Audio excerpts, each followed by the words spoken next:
time 2020 done. With 2021 Going into 2022. What am I gonna do? Hi, everyone. Anthony Times Tano here, the internet's busiest music nerd, and it's time for a review of this new FOXTAILS album, Fawn. This is a brand new LP from a blossoming SCREAMO 4-piece from Connecticut. FOXTAILS. This may be the first time I'm talking about the band and their music, but this is far from their first rodeo, with this being their fourth full-length LP, I believe. And from the sound of this record, I think they are easily one of the more underappreciated bands out here right now. Mostly because they're bringing such a versatile, dynamic, and ferocious sound on this project. The band's style covers multiple bases, from aggressive blends of screamo to somewhat mathy Midwest emo and post-hardcore. And as an added bonus, the band recently saw the addition of violinist Jared Schmidt, which has now brought many of their tracks sort of a chamber quality. Of course, strings being used in rock music with emo leanings isn't completely unheard of. Even in Connecticut, you could take a look at The World is a Beautiful Place, for example. But Fawn doesn't really bring the large-scale post-rock builds that they and some other bands from the scene were bringing last decade for a minute. Really, the purpose of the violin on these tracks is to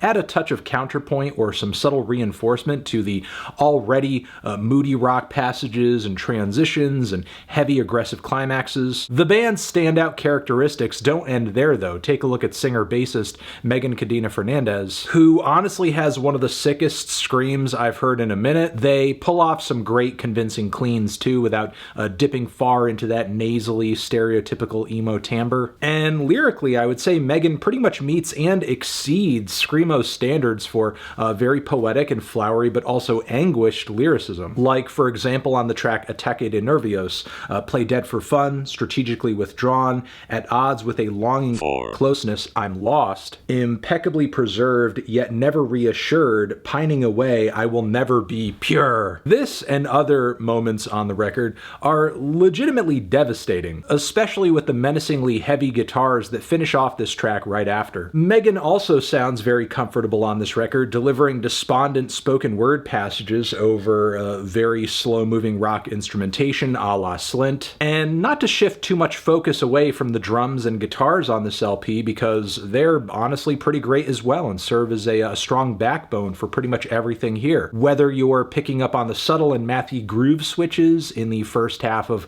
Life is a Death Scene Princess, or whether you're being completely pummeled by the barrage of hardcore riffs or blast beats on cuts such as Gazelle. But most importantly, all of these various parts weave together into multifaceted songs that aren't too long-winded, rarely if ever feel stale. They're always progressing, planning their next move, or moving towards some great tension release or maybe gorgeous instrumental passage. Now, I'll quickly get into what's probably my biggest issue with this record overall, and that's some of the performance blemishes on these songs that I think could have been smoothed out with additional takes possibly. There are some transitions on these tracks where the guitars, drums, and even strings don't sound as tight, don't sound as together as they could, which I think is pretty important because there are a lot of stylistic and emotional shifts throughout these songs, with the band often changing pretty rapidly from some crushing, heavy, just completely punishing passages to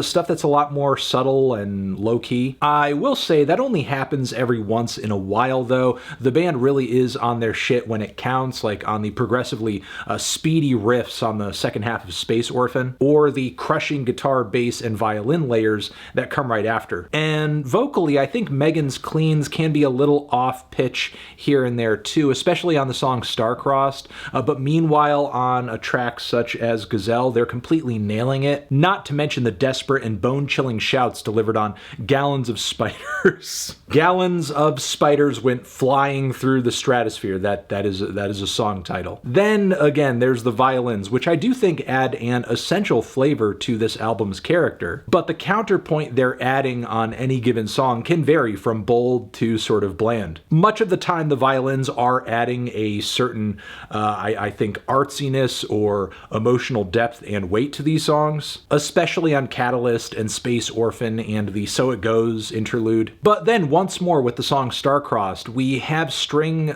passages that mostly hang there kind of awkwardly, merely following along with whatever the guitars are doing, not really bringing much in terms of like, you know, a different melody, a different angle, anything. Now, I'm not entirely surprised that this is the case for at least a couple of tracks on this record, because it's not like there's a really deep, obvious history of strings in screamo music to pull from, like, you know, dozens of records, so to speak. So the band is doing some quick math here, especially with this being their first full album with Jared on as a member. But even with the addition of Violin being a small shot in the dark for FOXTAILS on this record, I think it mostly pans out into a big positive. So yes, in some respects, while I think this record is a tad bit rough around the edges, some of the performances fall flat, a couple of them, and the mixes aren't superb. Beyond that though, Fawn still has so much going for it in terms of songwriting, song structuring, lyricism, riffs, and instrumental makeup,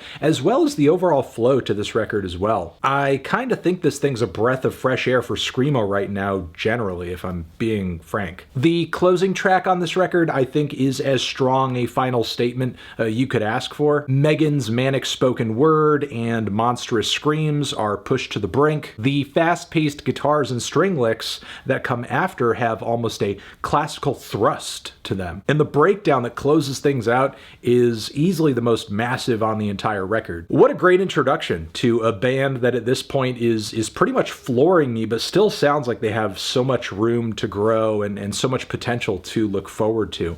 I'm feeling a light to decent 8 on this one. Tran. Zishin, have you given this record a listen? Did you love it? Did you hate it? What would you rate it? You're the best, you're the best. What should I review next? Hit the like if you like, please subscribe, and please don't cry. Hit the bell as well. Over here next to my head is another video you can check out. Hit that up or the link to subscribe to the channel. Anthony Fantano, Fawn, FOXTAILS, forever.